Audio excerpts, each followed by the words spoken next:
GR মামলার পদ্ধতিসমূহ কী কী? প্রথমত, জিআর মামলা থানায় এফআইআর বা এজাহারের মাধ্যমে দায়ের করতে হয়। জিআর মামলাকে রাষ্ট্রবাদী বা সরকারবাদী বা পুলিশি কেস বলে। দ্বিতীয়ত, থানায় এফআইআর বা এজাহার দায়েরের পর 24 ঘন্টার মধ্যে ম্যাজিস্ট্রেট বরাবর এফআইআরটি প্রেরণ করতে হবে এবং কোর্টের জিআরও এফআইআরটি রিসিভ করবেন। এরপর এই এফআইআরের কপিটি জেনারেল রেজিস্টার বুকে এন্ট্রি করে যে সিরিয়াল নাম্বারটি হবে তা হলো জিআর নাম্বার, আর এই মামলাটিকে বলা হয় জিআর মামলা। মনে করেন ধানমন্ডি থানার মামলা নম্বর 8, তারিখ 10/4/25।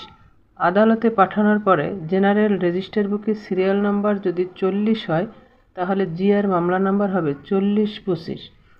তৃতীয়ত, ফৌজদারি কার্যবিধির 154 ধারা মোতাবেক এফআইআর বা এজাহার থানা কর্তৃপক্ষ আমলযোগ্য অপরাধ হিসেবে গ্রহণ করে থাকে এবং এফআইআর বা এজাহার দায়েরের সাথে সাথে পুলিশ আসামিকে গ্রেপ্তার করতে পারে। চতুর্থত, আসামি গ্রেপ্তার হলে কোর্ট থেকে জামিন নিয়ে কোর্টে নিয়মিত হাজিরা প্রদান করবে।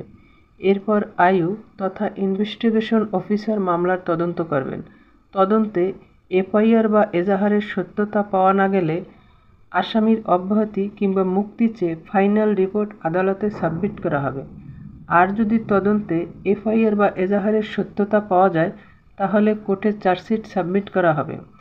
চার্জশিট সাবমিট করার পর মামলা বদলি হয়ে ট্রায়াল কোর্টে যাবে। কোর্ট মামলার সাক্ষী গ্রহণ করবে। সাক্ষী প্রমাণের ভিত্তিতে আসামি দোষী প্রমাণ হলে সাজা পেতে পারে।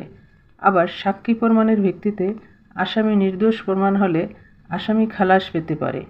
এভাবেই একটি জিআর মামলা শুরু থেকে শেষ পর্যন্ত চলতে থাকে। আশা করি বুঝতে পারছেন।